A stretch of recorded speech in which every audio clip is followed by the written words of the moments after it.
And then we argue another 5 minutes. I get punched right over the jaw. And I'm like, okay. Like, I tried to leave it the first time he's drunk. Like, I'm gonna try and let it go. He doesn't know what he's doing. Second time, I'm like, okay.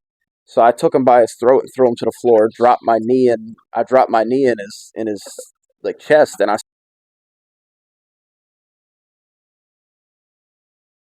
Yo, what's going on, YouTube? MaxVolume back at it again. You feel me? I'm here with Drew. What's up with y'all? What's up with y'all? We got a special guest today. Who we here with? Yo, we here with Justin Speed Sins. Sins is definitely the name that these guys know me by. I've known him for a few years now.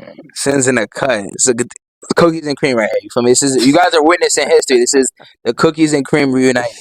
You feel me? But listen, today's topic, we're gonna be talking about what defines a man and everything. So I'm gonna need y'all to smash that sub button, smash that like button, comment down what y'all think. Yo, let's turn this up. Max volume. You feel me? Max volume.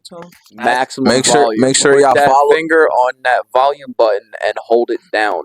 Y'all heard him. Y'all heard our guest. Make sure y'all put your fingers on that Max Volume for all the social medias. Max Volume across all socials. All right. MaxVolumeteam to be specific. To be specific. But you'll find it once you put Max Volume. We should pop up. We the biggest Max. No, we there. We there. Put MaxVolume. Put some confidence in our I name. put respect. YouTube got for respect. You feel me? You know what I'm saying? But so the first question is, we'll start with you, Justin, since you're the guest. Like, what do you think defines a man? Like, in a sense, like, you have to sit there and just, what defines a man? You're asking me a very broad, I don't know, like, that's a broad spectrum to answer under, but I'll give you, like, The basics. yeah, I'll give you at least how I would view it. Now, you know what? Actually, I take that back. There is no how I would view it. There's just what it is. Okay. I'm gonna start with, like, being like I don't want to say the rock, but like being like somebody, like the person that people rely on, the people that should rely on you. Not other men, but they got people who rely on them, so they don't gotta go to you. But you are supportive to, like, I don't know, children, wife, mother. As your father gets older, you support your father. You support family in general, friends, bro. If friends need me, bro, I'm here for you. If it's really serious, if it's on some bullshit, I'm not about to entertain you. But if it's serious, I'm here for you. As far as, like, outside of how I'm treating people, I'm gonna look more towards the fact that it means to do what I'm uncomfortable with. Do what I'm not in the mood to do. Do what I know is gonna have to get done if I want the life that I want to live. You could define that as, like, person to person, but realistically, the only thing that stops somebody from being rich is being lazy. Like, the people who say I'm content with making 60 a year, 100 a year, or whatever, is because they're not willing to go the extra step to work up to a higher pay grade, or to work up to, I don't want to go in the gym, or maybe I don't want to commit to eating as much, or whatever. Look, I'm not about to sit here and lie to you. It takes a lot of hard work, but you got to do what you got to do. I mean, it's similar to, like, Drew over here. He doing exactly what everybody needs to do. Like, he's working very hard. He's doing as much as he possibly can to make his future. He learning, bro. He took a few calls before the podcast. This kid has a kid, so he's a father. Like, it's not exactly the way that you'd expect it, but he's had to step up to the challenge. Exactly. He could have had the kid and chose, I'm gonna abort it, or I'm gonna leave, or this or that. He stepped up to it. So, I commend that. There's a lot of weak human beings, especially males, in today's life that it just could be. So let me interrupt you real quick. Do you think there's one the question was what defines a true man, right? Like, like, in a sense where it's like not too deep into it, but like the basics of like what defines a man. Like, everybody has, like, I'll give my thoughts once you're done. Like, we all give our thoughts. Like, there's the basis of what a man is. You know what I'm saying? Like, Justin had a lot of points. Like, me to be, quick, point on concise. I think a man is, like Justin said, someone who's strong, at least strong-headed. You don't have to be the strongest person in the world physically, but you should have some physical strength. You should be able to protect and provide for your family if needed. You should be that shoulder to lean on. Also, as a man, I think you should be stoic. Like you shouldn't be as emotionally. You shouldn't be so emotional. You should think more logical as a man. That's just how I think about it. Like as a man, you're supposed to be that person that everyone could come to their problems with. Like your wife comes to you, the kids come to you, and of course, as a man, you do have feelings. I'm not sitting there saying that. We're all humans, and Let you're me gonna have your off days. being stoic, being kind of unbendable in the emotional realm, and I agree with that because it's a lot of people that'll sit here and say, cry about it. I'm not saying don't cry about it, but and I'm not even gonna say like don't cry in front of a girl, this or that. I know that you shouldn't do that, and I do believe that biologically that's gonna bother them one way or another. Maybe not the first time, but eventually. Either way, whoever you're crying in front of, if it's not on your own, whatever. The more the idea behind that is like when you get instead of crying and dealing with it semi healthily, when you get those, as a man, like you're wired a little differently than women are, and so women are usually the people who don't agree with this because they can't understand. But as a man, pain, disrespect, all that, it turns right to aggression. Like aggression is Facts. direct cause of disrespect or anything that makes you feel, like in a serious pain and not just physically, like mentally as well. So you cannot act on it being uncomfortable or in pain. That's not any good for anybody because the people who do that are the people who go and they'll go hurting people. They'll go trying to, I don't know, like shoot up the school. Like, the guy who got bullied in school, now he brings a gun in because he feels disrespected. And again, that turns into aggression. You do some wacky shit when your brain's not straight. That's a fact. I mentioned that in the last video. I was talking about like the most dangerous people in this world are like men who can't control their emotions and stuff like that. Like you mentioned, I like mean, little Timmy come to the school because he couldn't control his emotions, look, and bro, now he airs it out, and now there's I, dead w- bodies. I want to be respectful, I'm being, right? But I want to be, no, I'm no, no, being I'm not respectful. saying to It's you. not a I'm not laughing saying to matter. I'm you. sorry, guys. I'm This not is a saying to serious you. topic. I'm sorry. I'm not laughing. Drew, I'm bro, you not laughing. crying I'm over not. there. I'm not laughing because it's very serious. What I'm what I'm RP trying to what I'm trying to say is that more so like think about the man who like the cute girl rejected him, so you like raped her. Like, not it's bad, it's terrible, but That's critical, but bro. what Nah, I'm trying that's to say, absurd. what I'm trying to say, nah, bro, that's death, bro. That's death. That's You don't gotta, absurd. yeah, that's death. But Bullets. what I'm saying is like Hang that you man. go and you felt disrespected. Oh, she said I'm not good enough or this or that. And instead of acting on I'm not good enough and becoming better, you acted on I'm not good enough. That hurt. Let me do something to hurt her back. Like let me get my get back. You can't do that. You're not good enough. Okay, like maybe you could try again with her if it's not on a weird topic or you're not creeping her out or making her feel any type of way. But get yourself right. Maybe make some more money. Maybe go in the gym, eat right. I don't know what you got to do, but do something. Then Yeah, come back and present her with more of a reason to say yes to you. But I mean, I could. Let me say something about that.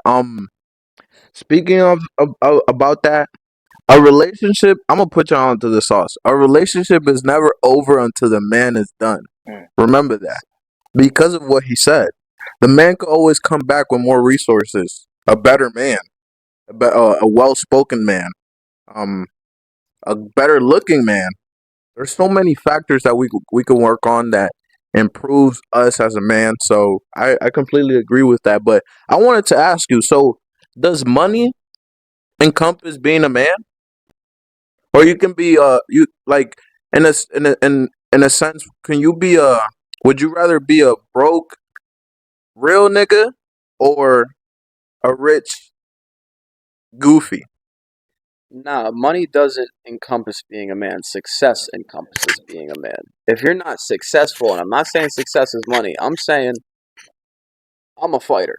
Mm. If I go and I fight and I put my body on the line, even if I'm a shitty fighter, even if I lose, even if I lose often, right? Whatever. Even if I never win, I still did what most men won't and went out there and did something that most people are like, holy shit, you're insane. So the point of the matter is like, that's success to me, is like, I did what others aren't willing to do. It's not measurable via a piece of green paper stuff or piece of gold or whatever. It's measurable via what, like, what did it credit you with? You were credited with the discipline to train. You were credited with the discipline to get in the ring. You were credited with the, I don't know if like So what the like word would be, but like the balls to actually follow through. like what type Yeah. what okay, Courage, so yeah, courage, bravery. Yeah, that's a good one. okay, so you're saying it means, or it doesn't really mean that you have to have a lot of money, but you have to come out of it a better person, a stronger You person. should come out if you are born and from the age of, let's say, 15, maybe even younger, like 12, 13. If you remain basically a 12, 13-year-old by the time you die, I don't care. I don't care if you hit the lottery. I don't care if you like how you made your money. I don't give a shit. Yeah. I mean, I do if you worked for it, You but a pussy boy? Yeah, if you you just a pussy. happen to have money somehow, or you got lucky and did, like, I don't know, you did what you did, whatever. But to be born and from 12, 13 years old, you accrued a bunch of, Well, courage, bravery, discipline. It's what you became on the other side. It's what you became on the other side, because you got to understand that there's no guarantees in life. We were talking about this at the gym, Drew, where if you're like working your ass off, yeah, it goes from a 1 to 99% chance, like a 1 out of 100% chance, basically, that you become rich, to like a 50-50. But there's still no guarantees. You might still not make it. But what you will have when you have a family or whatever is you'll have knowledge that is worth immeasurable amounts that you can give to them, right. that gives them more of a chance of becoming successful. Right. So I was my fault to cut you off. Now, Like what Drew is asking me, I don't think a man is necessarily defined by his money. I think as a man, it's are you able to extract resources, and that resources doesn't have to be financially. Like Justin said, it could be knowledge and wisdom. You feel me? It could be courage. Like if you're a man, let's say, just I look at it as like you won't become rich. You can put as much work as you want unless God wills it. I think if God wills you to be rich and rewards you for your work, that's the only way. Because there are people who will sit there and work 14-hour days and they'll sit there and slave it for their family. You know what I'm saying? And they don't ever become rich. Now, you can sit there and say they should have did more research and look into a higher paying job and all that. But with the time working 14 hours, you got to sleep this, and that, where you're just not able to do that. So I think as a man, if you're able to leave an impact, you know what I'm saying? Like, let's say you have kids, you have a son, and you taught them lessons. You gave them that courage. You taught them what it meant to deal with hardships. So that when they became a man and they became older, when they're going through those hardships, they understand, okay, I got to persevere through that. Like me personally, like my dad, he was strict on me and my brother. Like strict. Like, bro, I didn't get a phone until I was 17. My dad used to have me and my brother doing push-ups until I'm talking about since we were 12, 13, doing push-ups. Even if we cried, he always said, listen, it doesn't matter if you're a cry, you're a man. Like, you got to protect the women in your family. Would always say that. Like, I still got, you can see these bruises on my knuckles from when I was 14 doing knuckle push-ups until my knuckles bled, bro. Like, I got in trouble for something. Like, that was the way my dad handled stuff. Like, you got to work out, work out, work out. Like a slave. You know what I'm saying? Not like a slave, but like as a man. Because like the thing about it is, as like you can be somebody who never works out or never exercises, or you never do that. Like think about it as a man. If you teach your sons that everything is given to them and you treat them kind of like a girl, well, when they become a man and any hardships come to them, they won't know how to deal with it. They're gonna crumble. Like because of the way I was raised, when I go through certain hardships and stuff, I know how to persevere. Because from doing those push-ups and those lessons of like, even if you're crying, you still got to get the push-ups done. I said 500 push-ups, but I'm at 200. My arms are burning. I can't feel my arms. I'm crying. Doesn't matter. Continue. It will take all night then.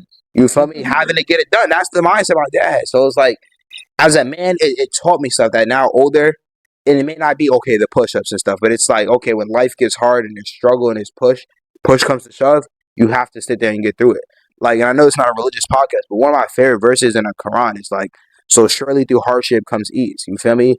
And basically that's saying through hardships that you deal with as a person, things become easier. You become better through those hardships. Think about somebody who's training. Like if you're training, say you're playing like fighting. Say you get beat the first few times you step in the ring. You start iron sharpens iron. You feel me? You're training, you're practicing. Eventually you'll become nice. You know what I'm saying? Or at least you become tougher, you become harder to defeat.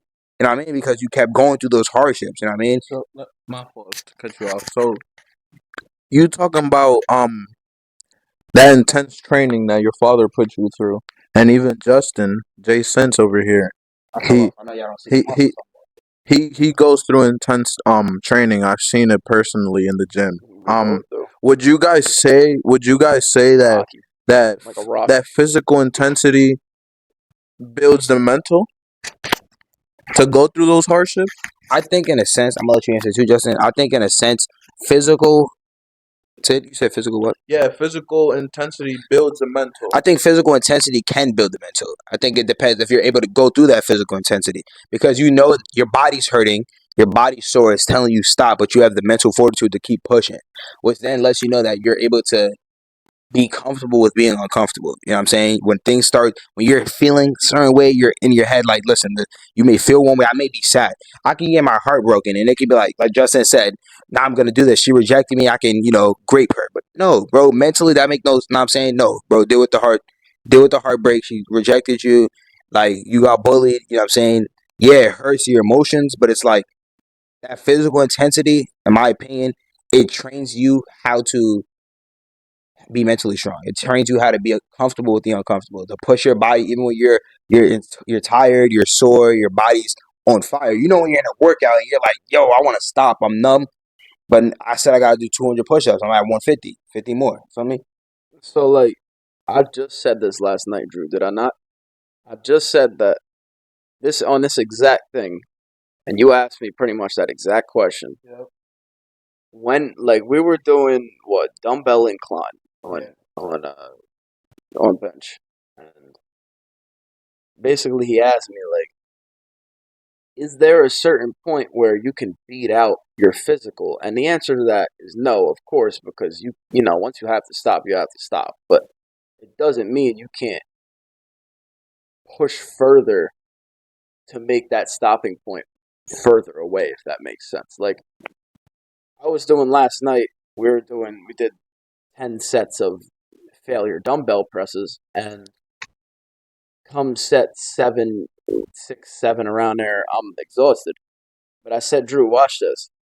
Of all the sets I did, come set 7, I said, look, just because you asked me that, if I force myself to not stop, I don't sit at the top and like break and then like prepare to do another rep. I just keep going until I can't feel my arms. I'll probably do more than what I was doing the whole time, and I did. Did 13, and I think before I was doing the best I did was 12, and I'm already fatigued. So the point being there is that you need to sort of learn how to push past. I don't even want to call it discomfort because it's more than that. Like discomfort is like I lifted the weights up. Like I have 160 pounds above my chest. That's discomfort.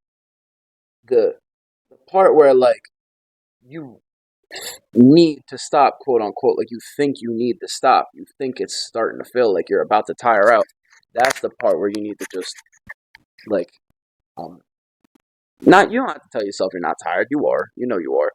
But the tired can't translate to stop. Tired just has to translate to like keep working until you actually need to stop. So following up on that, I know me and you, and even Armani, we had this conversation, Right. and you even brought it up. Discomfort. Should a man be seeking discomfort? Yeah, all the time, every time, all times of the day, no matter what. Look, I make this point to everybody.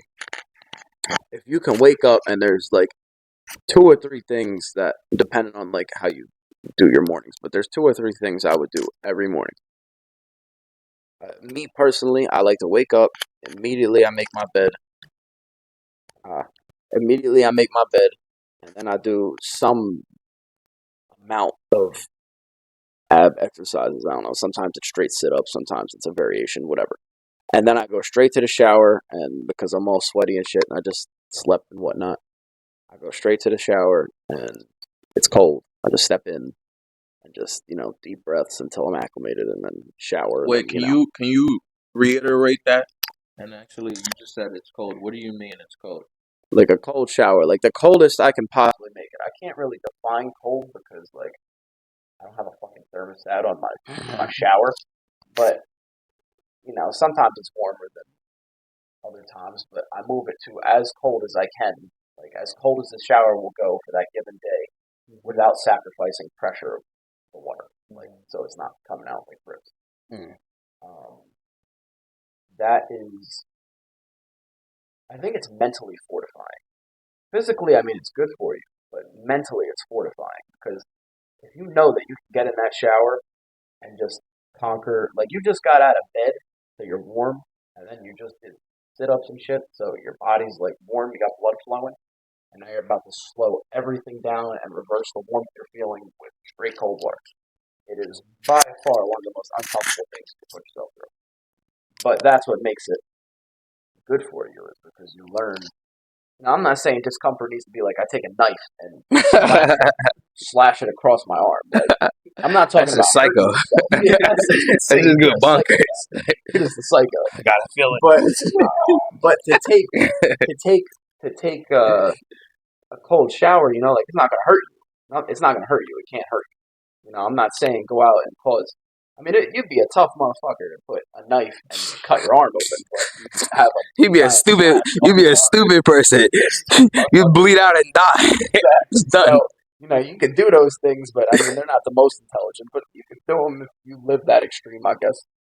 I would say that you want to do more of the cold showers, the working more hours than you have to. Maybe if you're at home and you aren't doing something on So I had a question for both of y'all. Like in this scenario, like say you have a wife, you guys have been together, let's say 5 years, you guys kids, one or two kids, and she does something where she betrayed your trust. Like let's say she didn't go out and get clapped by another guy or nothing, but it was like you caught that she was lurking on like an ex or like somebody from the past. They didn't text or nothing, but she was lurking. Like how would you deal with that? Or that how would you deal also with cheating, like those scenarios, like that disrespect. Like, would you just end it and it's like you act off of emotions and like, nah, it's done, and then you go with the splitting the kids 50-50, or would you like try to repair the relationship, try to like see if she can earn your trust back? And let's say she was not like disrespectful with it, like she cried, she was merciless, like everybody messes up, but if she's like truly like trying to like seek your forgiveness, like how would you go about that? I'll let Justin answer first. I would say that the um, shoot, bro. Uh, To answer it to start, it's immediately cut off. It's immediately cut off. You lost your shot. Like as a grown woman, because you're not getting married at like 12. As a grown woman, what makes sense, what doesn't, what's gonna bother you, or what's gonna bother somebody else, what's not, all that. And then I don't need it like you know example A or B, like or like possibility A or B. Break up with her, kids get left. Um, but you'll see them and they'll see her, and however that goes. But if you stay with her, then you're setting a bad example for, you have a boy and a girl. The boy thinks it's cool to have somebody treat me like this, and the girl thinks it's cool to treat people like this, and that's not right. I think that it's pretty much deaded immediately. Like I said, you have the ability to discern good from bad, you know, and you should be moving upon that ability. I don't, as far as like cheating goes, I don't think that's even entertainable.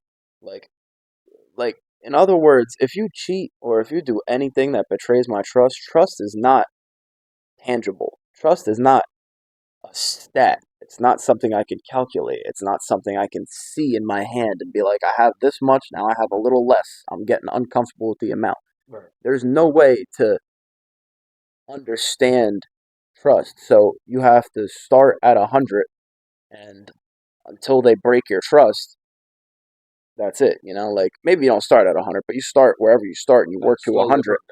Yeah, but then once you're at 100, if you fuck my trust up, then you know it's done because again, trust is not tangible. I don't have a way to judge. Oh, you're at X amount of trust left. The odds of you cheating on me again or trying to cheat on me again or whatever are this much. I don't have that. And I'm not going to waste time to figure out that you're going to do that to me anyway. So bye bye. Um, and that all comes to a disrespect thing. This comes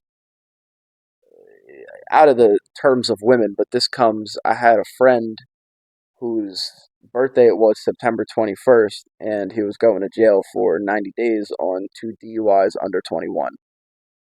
I'd known him since I was like 5 years old. We grew up together, basically. But the thing is like, I bought us both tickets to Hawaii because, like, it was his birthday. I wanted him to feel, like, before he goes to jail.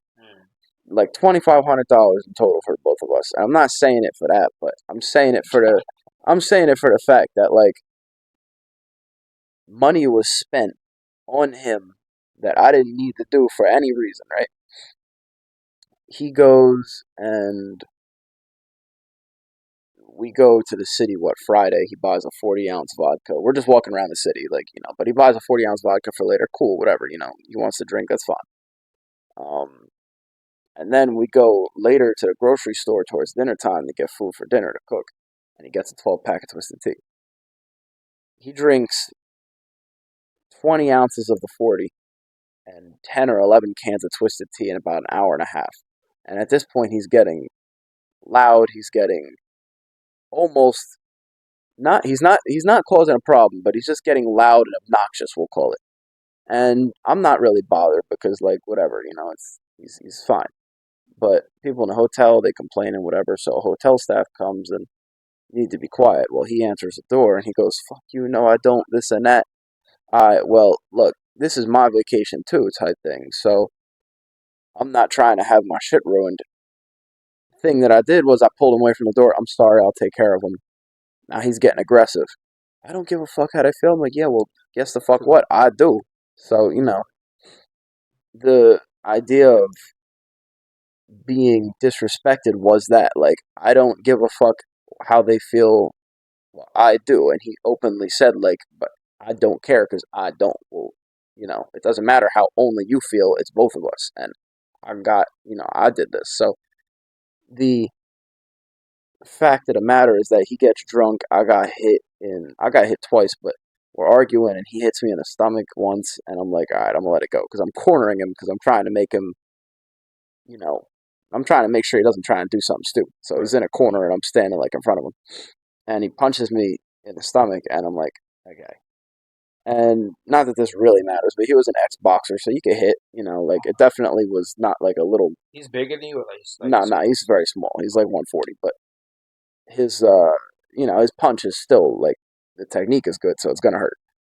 And then we argue another 5 minutes. I get punched right over the jaw, and I'm like, okay. Like I tried to leave it the first time he's drunk. Like I'm gonna try and let it go. He doesn't know what he's doing. Second time, I'm like, okay.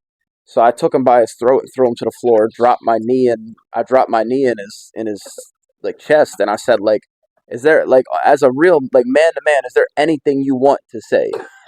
Like not like I know it is funny, bro. I'm not gonna lie, but the point is that like I asked him is it bothering you? Are you going to jail and that's hurting you? Like man to man, friend to friend.